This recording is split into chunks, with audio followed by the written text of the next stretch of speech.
గారన్న గతంలో కేసీఆర్ గారు దాదాపు 1800 కోట్లతో ఈ దేవాలయం కట్టారు, చక్కగా నిర్మించారు అని ఎంఐఎం సభ్యులు కౌసర్ మొహియుద్దీన్ గారు కేసీఆర్ గారి కృషిని గుర్తించారు. ఐ థాట్ మా సోదరిమణి సురేఖ గారు కూడా కేసీఆర్ గారు ఇంత అద్భుతమైన దేవాలయాన్ని నిర్మించారని ఎక్కడన్నా ఒక మాట ప్రస్తావన వస్తుందని ఆశపడ్డా కానీ అది ఎక్కడ కూడా రాలేదు. సరే, అది వారి విజ్ఞత అధ్యక్ష. అయితే అధ్యక్ష, ఈ దేవాలయాన్ని గౌరవనీయులు కేసీఆర్ గారు మన తెలంగాణ తిరుపతిగా, తెలంగాణ ఇలవేల్పోయినటువంటి యాదగిరి లక్ష్మీనరసింహస్వామి దేవాలయాన్ని అత్యంత భక్తి శ్రద్ధలతో బాధ్యతతో ఈ దేవాలయాన్ని నిర్మించారు.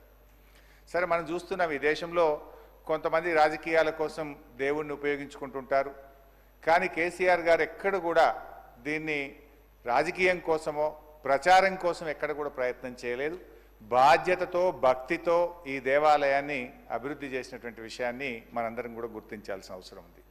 దాదాపు ఈ దేవాలయ అభివృద్ధికి 2000 కోట్ల రూపాయలు ఖర్చు పెట్టడం జరిగింది. ఒక దేవాలయమే కాదు, ముంగటికి ఒక 1000 ఏండ్ల నాటికి కూడా ఆ రోడ్లు కానీ పార్కింగ్ కానీ అన్ని విషయాలను కూడా సమగ్రంగా ఆలోచించి అత్యంత భక్తి బాధ్యతలతో ఈ దేవాలయాన్ని అభివృద్ధి చేశారు అధ్యక్ష. ఇన్ఫ్యాక్ట్ అప్పుడు నేను వైద్య ఆరోగ్య శాఖ మంత్రిగా కూడా ఉంటిని. ముఖ్యమంత్రి గారు పిలిచి అక్కడ ఒక మెడికల్ కాలేజ్ కూడా శాంక్షన్ చేయండి, ఇప్పటికే రోజుకు 50,000 మంది భక్తులు వస్తున్నారు, రాను రాను రోజుకు 1,00,000 మందికి దాటేటువంటి అవకాశం ఉంటుంది, ఏదైనా మెడికల్ ఎమర్జెన్సీ వస్తే కూడా మనము అక్కడ ట్రీట్మెంట్ అందే విధంగా ఒక మెడికల్ కాలేజ్ కూడా నల్గొండ జిల్లా భువనగిరి యాదాద్రి జిల్లా మెడికల్ కాలేజ్ను అక్కడే పెట్టండి అని చెప్తే నేను శాంక్షన్ కూడా చేశాను. స్థల పరిశీలనకు కూడా అక్కడికి వెళ్ళి మేము చూడడం కూడా జరిగింది. బహుశా మరి అది ఇంకా ప్రారంభమైనట్టయితే నాకు తెలియదు. అక్కడ మెడికల్ కాలేజ్ రావడం ద్వారా ఏమైందంటే ఇటు భువనగిరిలో మనకి ఎయిమ్స్ మెడికల్ కాలేజ్ వచ్చింది. సో యాదాద్రి దగ్గర గవర్నమెంట్ మెడికల్ కాలేజ్ అక్కడ పెడితే ఏమైందంటే 2 మెడికల్ కాలేజీలు ఉంటాయి. వచ్చేటువంటి వేలాది మంది భక్తులకు అక్కడ కొంత ఏదైనా హెల్త్ ఎమర్జెన్సీలో కూడా వైద్యం దొరుకుతుంది అనేటువంటి దూరదృష్టితో నేను వెళ్ళి స్థల పరిశీలన అప్పటి ఎమ్మెల్యే గారు మేము చూసాము. మరి అది రానట్టుంది, అది వస్తే మంచిదేమో ఆలోచించండి భక్తుల కోసం. ఎందుకంటే ముసలి వాళ్ళు వస్తారు, పేదలు వస్తారు, ఏదైనా ఎమర్జెన్సీ వచ్చినప్పుడు వైద్యం కూడా అందుబాటులో ఉండాల్సినటువంటి అవసరం ఉంది. ఇకపోతే అధ్యక్ష, ఇక్కడికి ఇంకా చాలా సంతోషం ఏంటంటే కోనేరు, ఇప్పుడే మా గౌరవనీయులు ప్రశాంత్ రెడ్డి గారు అయితే చాలా కష్టపడ్డారు కేసీఆర్ గారి నాయకత్వంలో. అక్కడ నిర్మించినటువంటి కోనేరుకు ఎంత సంతోషం అంటే కాళేశ్వరం ప్రాజెక్టు ద్వారా గోదావరి జలాలను ఆ యాదాద్రిలోని కోనేరుకు తీసుకురావడం జరిగింది అధ్యక్ష. వచ్చినాయి నీళ్లు కొండపోచమ్మ సాగర్ నుంచి, గంధమల్ల నుంచి కెనాల్ ద్వారా కోనేరులోకి మన గోదావరి జలాలను కూడా అక్కడికి తీసుకొచ్చినటువంటి గొప్ప అనుభూతి కూడా మాకున్నది అధ్యక్ష. అయితే అధ్యక్ష, గౌరవనీయులు మంత్రి గారితో ఒక సూచన ఏంటంటే, ఒకటి ఎమ్మెల్సీ అనేటువంటి పదమే చట్టంలో వచ్చింది. నా రిక్వెస్ట్ అయితే కంపల్సరీ ఒక ఎమ్మెల్యే ఉండాలి. ఒక ఎమ్మెల్సీ ఉంటే మన సభ్యులు ఎవరైనా పోయినప్పుడు కానీ మనకు అక్కడ ఏదైనా విషయాలు సభ దృష్టికి ప్రభుత్వం దృష్టికి తేవడానికి కూడా ఉపయోగపడాలంటే అందులో ఒక ఎమ్మెల్యేను విధిగా పెట్టండి, ఒక ఎమ్మెల్సీని కూడా విధిగా పెట్టగలిగితే బాగుంటుంది అనేటువంటిది మా సూచన. ఇక్కడ మంత్రి గారు చెప్పేటప్పుడేమో ఐదర్ ఎమ్మెల్యే ఆర్ ఎమ్మెల్సీ అని తన ఉపన్యాసంలో చెప్పారు. బిల్లులో మాత్రం ఎమ్మెల్సీ అనే పదం మాత్రమే వచ్చింది.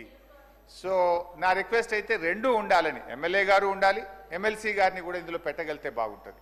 మన రాష్ట్ర జనాభాలో 10% పైగా గిరిజన జనాభా ఉన్న రాష్ట్రం మన తెలంగాణ రాష్ట్రం.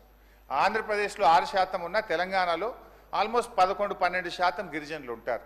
అయితే మీరు ఎస్సీలకు ఇచ్చారు, బీసీలకు ఇచ్చారు, ఒక మహిళ ఉండాలని పెట్టారు, కానీ ఎందుకో ఎస్టీలు మిస్ అయిపోయారు. తప్పకుండా ఒక గిరిజన సభ్యుడు కూడా ఇందులో ఉండే విధంగా ఈ బిల్లులో పొందుపరచాలని చెప్పి నేను వారిని కోరుతా ఉన్నా అధ్యక్ష. ఇకపోతే అధ్యక్ష, ఇందులో తెలుగులో నేను చూశాను ధర్మకర్తల బోర్డు అని పదం రాశారు. బోర్డు అనేది మళ్ళీ ఇంగ్లీష్ అయిపోయింది. జనరల్గా తిరుపతిలో మేము చూస్తే ధర్మకర్తల మండలి అనేటువంటి పదం ఉంటుంది. మరి ఇక్కడ ధర్మకర్తల బోర్డు అనే పదం రాశారు. వీలైతే దాన్ని మార్చి ధర్మకర్తల మండలిగా మార్చాలని చెప్పి నేను వారిని కోరుతా ఉన్నాను. ఇకపోతే ఇంకొక చిన్న సూచన, జనరల్గా మనం సెంటిమెంట్స్ భక్తిభావమే మనుషుల్ని బాగా నడిపిస్తుంది. ఇది మనం కొన్ని సందర్భాల్లో పోలీసులు చేయలేని పని ఒక దేవాలయంకు పోతే ఎక్కడ ఒక లైన్ తప్పరు, క్రమశిక్షణ తప్పరు. ఆ భక్తి అనేటువంటి దేవుడి మీద ఉండేటువంటి భక్తి మనుషుల్ని చాలా సక్రమమైన మార్గంలో నడిపిస్తూ ఉంటుంది.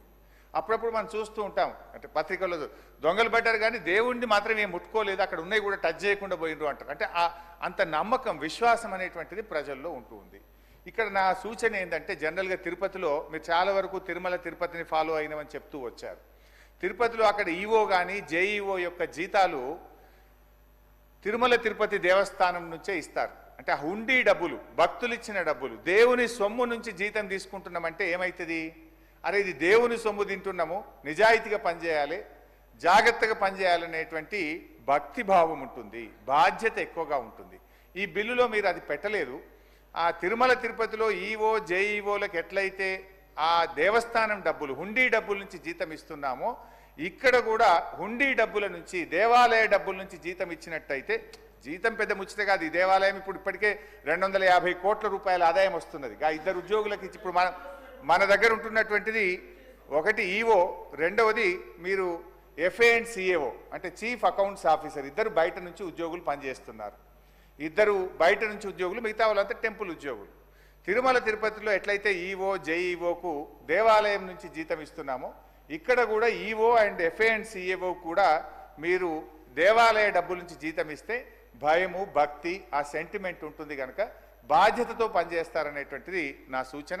దాన్ని బిల్లులో పొందుపరచాలని చెప్పి కూడా నేను వారిని కోరుతా ఉన్నాను. ఇకపోతే ఈ బిల్లులో మీరు అన్ని పెట్టినారు చాలా వరకు.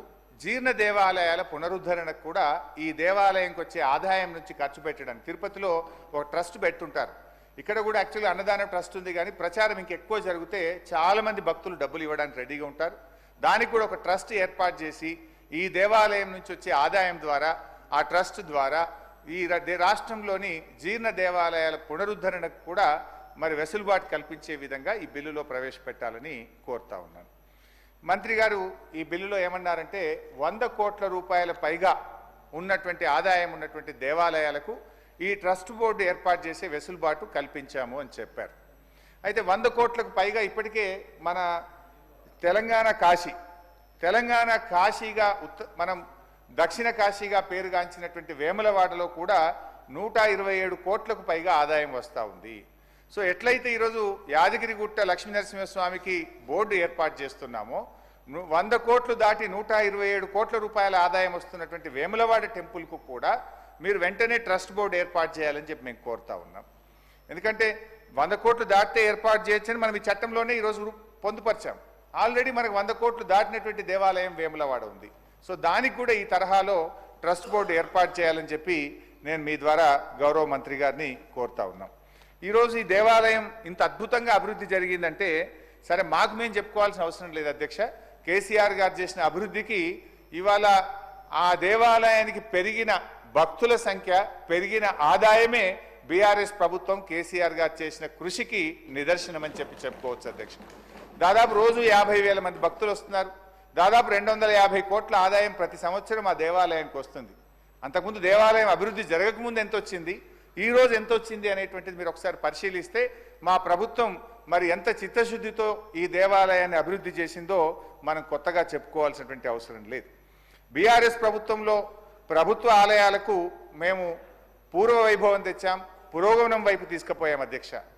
దురదృష్టం ఏంటంటే 15 నెలల కాంగ్రెస్ పాలనలో దేవాలయాల అభివృద్ధి పూర్తిగా తిరోగమనం పట్టింది. ఎందుకో ఏమో ఆర్థిక శాఖ నుంచి దేవాదాయ శాఖకు నిధులు విడుదల కావడం లేదు. అసలు ఎక్కడికక్కడ పనులు ఆగిపోయినటువంటి పరిస్థితి ఉంది అధ్యక్ష. గత చరిత్ర కూడా చూస్తే అధ్యక్ష, గతంలో ఎప్పుడైనా దేవాలయాల నిధులు రాష్ట్ర ప్రభుత్వాలు అభివృద్ధి కోసం వాడుకున్నటువంటి చరిత్ర ఈ రాష్ట్రంలో ఉంది. ఏ రాష్ట్ర ప్రభుత్వం కూడా ప్రభుత్వ నిధులు దేవాలయాలకు ఇచ్చిన పాపాన పోలేదు. కానీ మొట్టమొదటిసారిగా కేసీఆర్ గారు రాష్ట్ర ప్రభుత్వ నిధుల చేత దేవాలయాలను నిర్మించినటువంటి చరిత్ర బీఆర్ఎస్ పార్టీకి కేసీఆర్ గారికి ఉంది. అందులో ఒకటి యాదాద్రి లక్ష్మీనరసింహస్వామి దేవాలయం అధ్యక్ష. దేవుడు బాగుంటే రాష్ట్రం బాగుంటుంది, రాష్ట్రం బాగుంటే రాష్ట్ర ప్రజలందరూ బాగుంటారని మేము నమ్మినాం అధ్యక్ష. అందుకే మనం ఎందుకంటే తెలంగాణలో అనేక పుణ్యక్షేత్రాలను మరి దేవాలయాలను అభివృద్ధి చేసేటువంటి ప్రయత్నం చేసినాం. అదేవిధంగా విమాన గోపురానికి సంబంధించి ప్రశాంత్ అన్న చెప్పిండు, మా మిత్రులేమో మేము నిర్మించినామని అన్నారు. నేను కూడా నా సిద్దిపేట నియోజకవర్గం నుంచి 2 కిలోల బంగారం భక్తులు మేము వెళ్ళి నా డబ్బులు కూడా కలుపుకొని వెళ్ళి దేవాలయంకు సమర్పించి రావడం జరిగింది. కేసీఆర్ గారు కూడా స్వయంగా 1 కేజీ 116 గ్రాములు వారు కూడా ఇచ్చారు.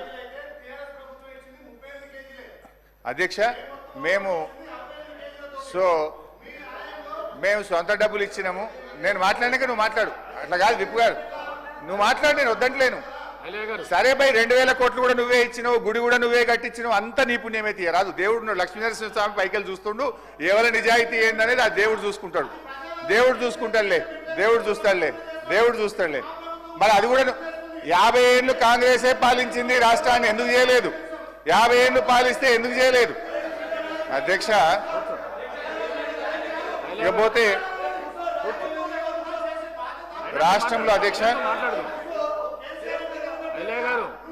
సార్ వారికి మైక్ ఇవ్వండి సార్, తర్వాత వారికి మైక్ ఇవ్వండి సార్, కూర్చోండి, వారికి మైక్ ఇవ్వండి, వారిని మాట్లాడమనండి. సో నా రిక్వెస్ట్ ఏంటంటే అధ్యక్ష, మరి గతంలో కూడా ప్రభుత్వాలు ఉన్నాయి, మరి గత ప్రభుత్వాలు ఎందుకు చేయలేదు? కేసీఆర్ గారే ఎందుకు చేసిండ్రు? అయితే అధ్యక్ష, బాసర దేవాలయానికి 50 కోట్ల రూపాయలు, భద్రాద్రి రామాలయంకు 50 కోట్లు, ధర్మపురి లక్ష్మీనరసింహస్వామి ఆలయానికి 50 కోట్లు, వేములవాడ రాజరాజేశ్వర స్వామి ఆలయానికి 70 కోట్ల రూపాయలతో అభివృద్ధి చేయడం జరిగింది అధ్యక్ష.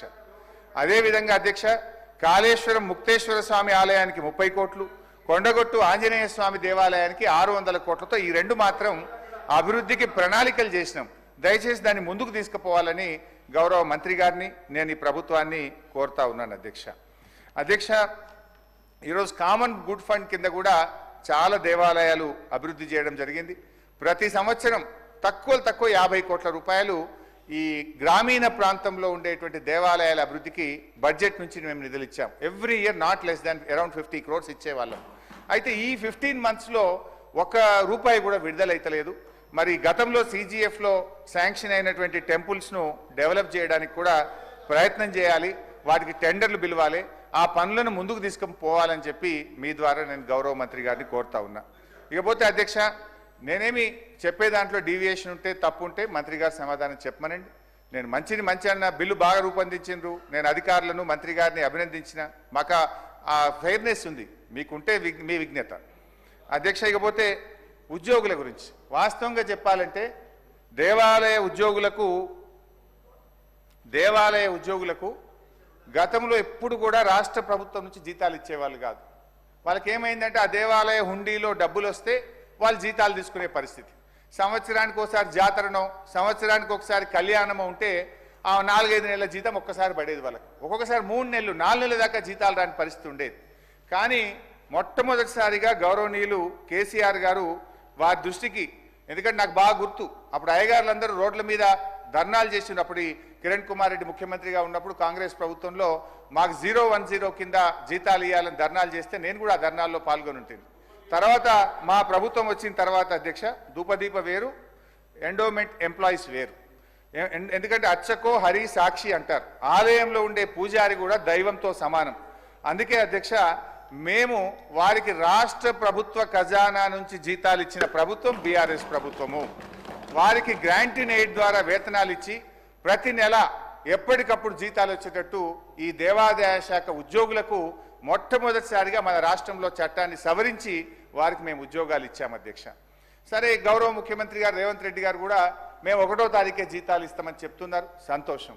ఇవాళ మనం 18వ తారీఖు అధ్యక్ష, ఈ రోజు 18వ తారీఖు కూడా ఈ రాష్ట్రంలో దేవాదాయ శాఖ ఉద్యోగులకు ఇంకా జీతం పడలేదు, ఇవాళకి కూడా జీతం పడలేదు అధ్యక్ష. సో నేనేమంటే మీరు 1వ తారీఖు జీతం వస్తానంటారు, దేవాదాయ శాఖ ఉద్యోగులకు ఇలా 18వ తారీఖు అయినా జీతం పడని పరిస్థితి ఉన్నది. దయచేసి అందరికి ఇచ్చినట్టు వీళ్ళకు కూడా 1వ తారీఖు జీతం ఇవ్వాలి, దీన్ని పరిశీలించండి అని కోరుతున్నా అధ్యక్ష. అట్లే కారుణ్య నియామకాలకు కూడా ఒక 86 మంది, అప్పుడు నేను ఫైనాన్స్ మినిస్టర్గా ఉంటూ ఈ 86 మంది దేవాదాయ శాఖ ఉద్యోగులు ఎవరైనా చనిపోతే వారి పిల్లల్ని వాళ్ళ పిల్లలకు ఉద్యోగం ఇవ్వడానికి అవకాశం ఇస్తే దాన్ని అవకాశం ఇస్తూ ఫైనాన్స్ మినిస్టర్గా నేను వాళ్ళను కూడా ఈ గ్రాంట్ ఇన్ ఎయిడ్ స్కీమ్లో యాడ్ చేయండి అని చెప్పి ఆ రోజు నేను ఫైల్ క్లియర్ చేసిన చివరి రోజుల్లో. ఆ 86 మందికి ఇప్పుడు సంవత్సరం నుంచి జీతం వస్తలేదు. దయచేసి వారిని కూడా గ్రాంట్ ఇన్ ఎయిడ్ కింద పెట్టి వారికి కూడా నెల జీతాలు వచ్చేటట్టు చూడాలని చెప్పి కూడా నేను కోరుతున్నా అధ్యక్ష. సరే, ధూపదీప నైవేద్యం అప్పుడున్న కాంగ్రెస్ ప్రభుత్వం దేవాలయాల్లో పూజల కోసం 2000 రూపాయలు ఇవ్వడం జరిగింది. అంటే దీపం పెట్టడానికి, పూజలు చేయడానికి అయితే చేసిన అయ్యగారికి కూడా ఎంతో కొంత ఉండాలని. దాన్ని కేసీఆర్ గారు వచ్చిన తర్వాత అధ్యక్ష 2000 రూపాయలు ఉన్న ధూపదీప నైవేద్యాన్ని 10,000 రూపాయలకు పెంచడం జరిగింది. ముందు 6,000 రూపాయలకు పెంచాం, తర్వాత దాన్ని 10,000 రూపాయలకు ధూపదీప నైవేద్యం పెంచాం. సరే, కాంగ్రెస్ పార్టీ మొన్న ఎన్నికల మేనిఫెస్టోలో ఏమన్నారంటే కేసీఆర్ గారు 10,000 చేసినారు, మేము వస్తే 12,000 రూపాయలు చేస్తాము అని అన్నారు. సంతోషం. దయచేసి ఆ 12,000 రూపాయలు తొందరగా ఇయ్యండి. ఇప్పుడు ఆ 12,000 సంగతి ఏందో కానీ అధ్యక్ష 2 నెలల నుంచి ధూపదీప నైవేద్యానికి ₹1 అయితే రాలే అధ్యక్ష. 2 నెలలే ధూపదీప నైవేద్యం ₹1 రాలే. దయచేసి ఆ డబ్బులు విడుదల చేయండి. ఆ 12,000 రూపాయలు ఏదైతే మీ మేనిఫెస్టోలో చెప్పినరో ఆ 12,000 రూపాయలు కూడా ధూపదీప నైవేద్యానికి ఇవ్వాలని చెప్పి కూడా కోరుతున్నా అధ్యక్ష. ముగిస్తారు 3 నిమిషాలు, just 3 minutes I will finish sir. మా శ్రీధర్ అన్న లేడు, 3 నిమిషాలు అధ్యక్ష, 3 నిమిషాలు. శ్రీధర్ బాబు గారు లేరు. ఎందుకక్క సీతక్క గట్ల చేయకక్క, నీ దగ్గర కూడా సమ్మక్క సారక్కకు ఏడాదికి 100 కోట్లు ఇచ్చినాం కాదక్క, 100 కోట్లు ఇచ్చి సమ్మక్క దేవుని గురించి కూడా చేసినాం కాదక్క. జర్రా అక్క, నేను ఏమంటలేను, నిన్ను దేవుని గురించి మాట్లాడితే గింత తిప్పల పెట్టకురి. 3 నిమిషాలు సార్. అధ్యక్ష, మా శ్రీధర్ బాబు గారు లేరు, బట్ శ్రీధర్ బాబు గారు లేరు కానీ మా మేడం ఉన్నారు శైలజా రామయ్య గారు. I hope she will bring it to the notice of Sridhar Babu గారు. ఒక చిన్న విషయం నేను చెప్పాలనుకుంటున్నా అధ్యక్ష. ఎందుకంటే అధ్యక్ష బ్రాహ్మణ సంక్షేమం కూడా భగవంతుడి సంక్షేమంలో భాగమే అధ్యక్ష. బ్రాహ్మణులు ఎక్కడైతే బాగుంటారో ఆ రాజ్యం కూడా బాగుంటుంది అని అంటుంటారు.